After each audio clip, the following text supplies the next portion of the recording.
The official history of space travel begins in 1961, when cosmonaut Yuri Gagarin blasted into Earth orbit aboard the Vostok 1 space capsule. Soon after, Alan Shepard flew an American Mercury capsule into space, and the so-called space race officially began. 35 years ago, U.S. President John F. Kennedy encouraged the American space efforts to set their sights on a seemingly impossible goal: we choose to go to the moon. Landing a manned spacecraft on the moon before the end of the 1960s. We choose to go to the moon in this decade and do the other things, not because they are easy, but because they are hard. And in July of 1969, that goal was in fact achieved. The space race had been won. And the real winner was the organization that had made it happen, the American Space Agency, NASA, the National Aeronautics and Space Administration. So to many people, it had always seemed logical that if humankind were to ever find proof of another intelligent life on other worlds, that discovery would certainly be made first by NASA and immediately shared with the rest of the world. And for a time at least, it seemed that astronauts did report frequent encounters with UFOs. In fact, astronauts have apparently been reporting UFO sightings from the very beginning of manned spaceflight. The first Russian in space, Yuri Gagarin, came back and said, I know these things are real. They exist. They have incredible capabilities. I'll talk more about it if given the permission to do so. To my knowledge, he wasn't given permission to do so.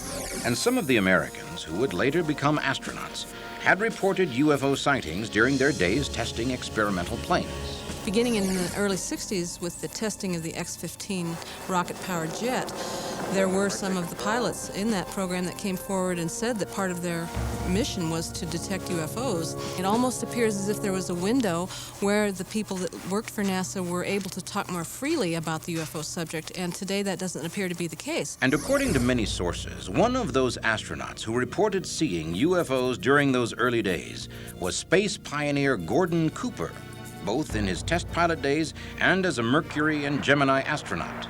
And he apparently worked hard to make sure his story was heard and believed. We're cruising at altitudes higher than any other living being has ever reached. And if some other living being is somehow managing to fly around on the edge of our atmosphere, well, it's our job to find out about it. Mr. Cooper, what about the lack of oxygen? Gordon Cooper made a statement to the United Nations. He wrote a letter, said, I've seen UFOs. I think they're extraterrestrial, you know, and other people have seen them as well. And then, boom, you didn't hear from him for 15, 20 years about it. Why would Gordon Cooper fall silent about his encounters with UFOs? Was it simply because no one believed his story? It seems odd that such a well-trained observer and so skilled a pilot as Gordon Cooper could actually report a UFO sighting only to be largely ignored by the agency that had sent him out into space. Why would this brave explorer of the unknown suddenly stop talking about his UFO sightings? Many UFO researchers believe it was because Gordon Cooper and others were ordered to keep quiet, and that those orders came from NASA itself.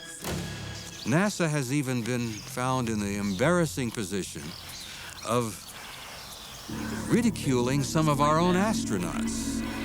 When some of the guys get back from space and want to talk about what they've seen and what happened on the moon and what occurred while they were in orbit, NASA shuts them up, literally threatens them. Supposing for a moment that all of this is true, it would seem NASA first sent astronauts into the upper atmosphere and then into space, where some of those pilots saw and reported encounters with UFOs. Then, suddenly, those astronauts stopped reporting such sightings. I know that when I first started researching UFOs, I wrote to NASA. I got the addresses for every American who'd ever been in space, and I wrote to them. I wrote to all of them, especially underlining parts to those astronauts who had had alleged encounters in space, and I asked them, is it true? Not one single response. Not a letter back to say, you're crazy, leave me alone. No response at all. And I've spoken to people who've been in the space program. The response is, you're not supposed to talk about this stuff. There are numerous reports about alleged encounters in space. The astronauts, to a large degree, will not talk about it. NASA's status in the federal government allows them to enforce their policies with substantial power. NASA has regulations that they can send people to prison put them in quarantine indefinitely if there's been some sort of a contact with extraterrestrial objects or beings. Does NASA really have the power to silence astronauts who have seen a spaceship or being from another world? And if so, why? Is it not the stated mission of NASA to report whatever it finds in space, including any proof of extraterrestrial life? NASA's paranoid about UFOs or anything related to ET. You know, they had the SETI program, Search for Extraterrestrial Intelligence, for a number of years. They changed the name of it to something like High Resolution Survey because they didn't want ET in there, even though that's exactly what they're looking for. The space agency has never admitted to contact with an ET life form of any kind. But is it possible that the real truth has been hidden for decades? If NASA had strong supported evidence that our astronauts were encountering vehicles from another planet, why would this astounding news be kept secret? Why would an organization devoted to scientific discovery cover up its most important finding? Some scientists now believe the real reason is all too clear. I know it's been suggested that our government and other governments have been denying or covering up UFO evidence. If that's true, it's easy to understand. It could be that they are trying to protect some advanced technology development that they're working on. So by maintaining a cover, they're confusing, and that's part of the game that governments sometimes have to play. But I think there may be another reason, and that is that if the phenomenon is real, and they know it's real, then they don't want to admit to the public that they can't protect us from the phenomenon. Is NASA's silence on the matter of UFOs an attempt to cover up a threat posed by invaders from another world? Could the military missions taken on by the space shuttle be part of some secret war currently waged between humans and extraterrestrials? Coming up, an astounding story of military forces on Earth confronting vessels from another world when UFO Diaries returns. It seems incredible that the same agency that sent men to the moon in the name of science might also withhold information about those exploratory missions. But it might be easier to understand NASA drawing a veil of secrecy around the development of a secret weapon for the government. After all, it would not be the first time that the development of a military device has been hidden from the general public. Since NASA draws its personnel and technology largely from the military and has stated openly that it currently conducts secret military missions, could the space agency be protecting a secret about UFOs? A secret that the government armed forces do not want the general public to know. UFO researcher Robert Dean says there is no question that NASA is hiding the very same secret he discovered during his tour of duty in the NATO armed forces. When I arrived in Paris in '63, I was assigned to the Supreme Headquarters Allied Powers in Europe that I learned of a study that had been initiated in 1961. And the simple reason that they established this was that we and the Soviets had almost gone to war with each other at least a half a dozen times. And one of the reasons that we were having problems at that time in Europe was that large numbers of circular metallic objects were flying out of the Soviet sector over the Warsaw Pact areas. These objects would fly at a high altitude, at a high rate of speed. Well, for a time, the Soviets thought that those objects belonged to us. And for a while, we even suspected that they might belong to the Soviets. But after a while, it became very clear to everybody that the technology that had been demonstrated repeatedly was so far beyond anything we and the Soviets had in 1961. So that left a big unanswered question is, who are these people? According to Dean, the government study concluded that UFOs were indeed extraterrestrial vehicles, and that they commanded power so far in excess of our own that they could easily defeat us in any combat. Now, I have a feeling that certain members of our government know more about it than they've ever shared with the people. The lies that have been told to the American people in the last 50 years to keep the lid on this subject, it goes beyond the realm of absurdity.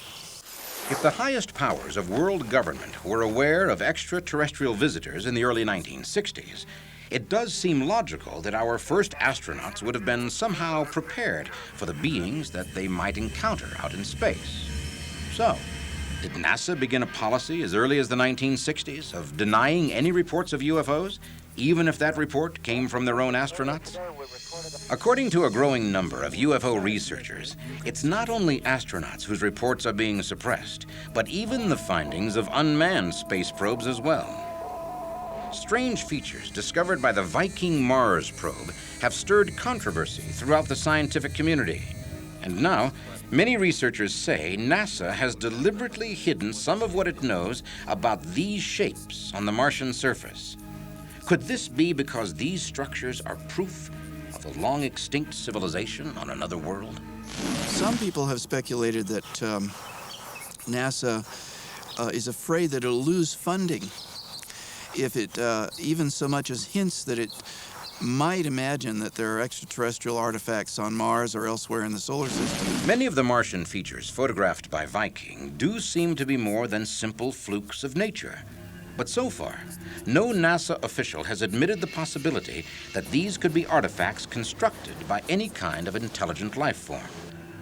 But Stanley McDaniel has performed one of the most exhaustive studies possible on the photographs of the monuments of Mars, and now believes there may be some at NASA who are not telling all they know. NASA scientists have made a series, you might call it a string, of bad arguments and faulty reasoning regarding this topic. And I believe that it deserves a serious look by serious scientists, and there are some scientists who are looking at this seriously, but NASA ignores them. Most of the controversy revolves around this photograph, which appears to show a mile-long sculpture of a human face. NASA officials dismissed the appearance of the face, claiming that other images from the same area showed nothing of the kind. For over 17 years, NASA insisted there was a second photograph in which the face disappears, proving that the facial appearance was merely a trick of light and shadow. Actually, there was no such second photograph in which the face disappears, and NASA has recently admitted that this is the case. Could an agency dedicated to exploring other worlds really have deliberately concealed such a startling discovery? At first, it appeared that the world would soon learn the truth when the unmanned space probe Mars Observer approached the red planet for a closer look. But just as it was approaching Mars, the observer stopped sending back images, apparently having suddenly malfunctioned. But some UFO researchers say that the observer never stopped sending back images, but NASA has, for some reason, prevented the general public from seeing the results. Some even claim that NASA now routinely monitors the public broadcasts of all its space missions, just to keep the general public from seeing things NASA would prefer remain secret. The American people cannot sit down here and watch what's going on. There's a time delay, which will give the guys in the NASA control room time to edit something from the tape. If this is true, then it was a freak accident that allowed some surprising images from the space shuttle to be broadcast on American cable television. That astounding video footage and the terrifying secret these images may conceal when UFO Diaries returns. At present, the workhorse of the American space program is NASA's fleet of shuttles. These reusable vehicles have taken more men and women into Earth orbit than all the rest of the U.S. space programs combined. And on their satellite launch missions and trips to make repairs on damaged space hardware, the shuttles have beamed back to Earth thousands of hours of videotape of their journeys. Now UFO researchers are claiming that some of those videotapes show shocking proof of the reality of alien visitors to Earth. A couple of years ago, there was a shuttle flight where they apparently were filming something that was live. And we got a whole bunch of them that we're using for the SRO guys. And if you give me just a second, I'll show you the footage of the external tank. They had the cameras going, and something began to happen out there that ended up on the film and was also monitored by people on the ground who were listening and watching. At that time, video signals from NASA spacecraft were routinely transmitted to NASA Select, a cable television channel available in many parts of the United States. It was embarrassing for NASA because the people who were watching this thing live were seeing something that indicated that there was UFOs involved. Perhaps alien spaceships.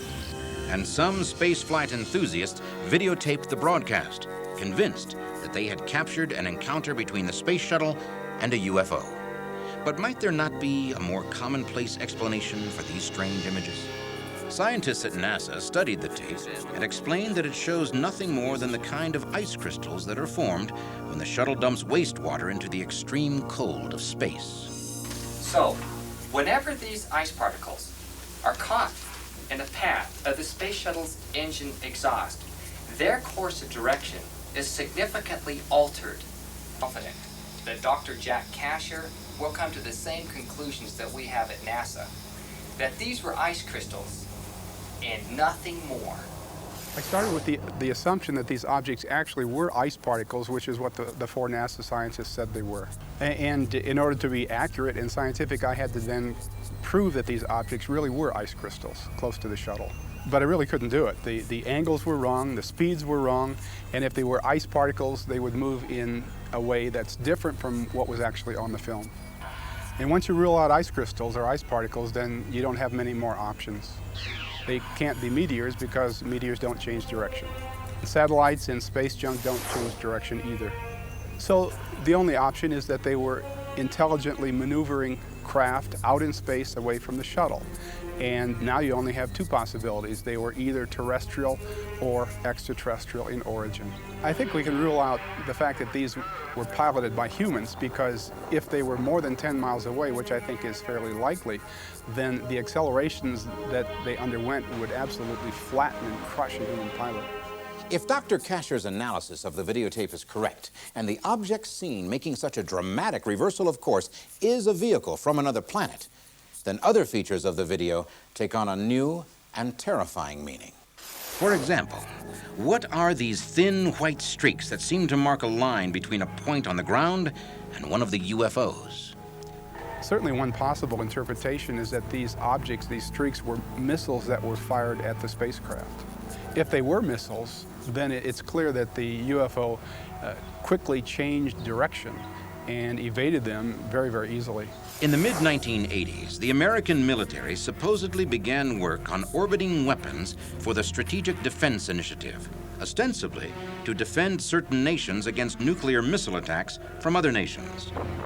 Could the space shuttle video reveal that the real purpose of SDI was not to defend Earth's people from each other, but to try to defend them from a threat outside of this world? The film that Don Ratch captured from NASA Select shows what it appears to show. Then I think we have a strong indication that the extraterrestrials are visiting the Earth. And someone might be shooting at them, and if so, they are easily evading these very advanced weapons. Is this the secret that some researchers claim NASA has hidden? That our world is at war with beings from another planet? That astounding possibility when UFO Diaries return. The evidence presented by a small group of UFO researchers may seem insufficient cause for making accusations against such an esteemed organization as NASA. But what if the claims these researchers make are true? Is it possible that NASA really has withheld information of vital importance, kept secrets from the people who have funded and supported their work? And if so, why? Could it be that they fear a panic would ensue if people believed we were at war with beings from another world? The videotape does seem to suggest that there is some kind of advanced weaponry being used up there. There's another video taken on the same shuttle mission that shows a number of strange moving objects, and it's clear from the camera motion that NASA is tracking one of them closely. A close-up of one of these objects shows that it's got a triangular or delta shape, very much like the shape that has been described by UFO witnesses on the ground. There certainly appear to be a number of interesting objects up in the sky, and NASA is aware of this and clearly tracked at least one of them. Are the skies over our heads filled with potentially hostile UFOs? Is it possible that once in outer space, no one could ever again deny the existence of UFOs? It does seem that space shuttle cameras are constantly capturing UFOs on tape, presumably because there are so many of them flying around over the Earth. This image, for example, was apparently captured by a shuttle mission over 10 years ago. And this one was taken later on the same mission. And what are these objects photographed from a shuttle in March 1994? They seem to cross tremendous distances in far less time than is possible with any human technology. And now it appears that NASA has stopped its public transmission of images from outer space, apparently as a result of these space shuttle videotapes. After NASA went through gymnastics explaining that away, lying through their teeth, they changed the policy. There is no longer live telecasts from shuttle launches. Why? Why would the space agencies send people and machines out to explore the unknown, but then keep their findings a secret? It's possible that the real truth is the result of a study commissioned by NASA in the early 1960s. NASA had asked the Brookings Institute, essentially, to come up with some decisions and some thoughts and some comments about the implications in the future of what would happen if we were to discover and learn the reality of extraterrestrial intelligence. Many people believe that this study is the basis of the UFO cover-up because it indicates that contact with an advanced civilization could lead to the destruction of our social institutions. In fact, that Brookings Institute study warned that throughout human history, various cultures have disintegrated when they had to associate with previously unfamiliar societies. I can't be 100% sure that there is a bona fide cover-up and that there's a big dark secret that the United States government is trying to cover up. But if there were, it's my opinion that it would have to do with the status quo and how disrupted our social institutions would be if all of a sudden we were told that we're not alone and that these beings are more advanced than us. Will we ever really know how much or how little our space agency knows about extraterrestrial visitors? Perhaps someday soon the answer will become clear. Or perhaps it will forever be one of the many unanswered questions.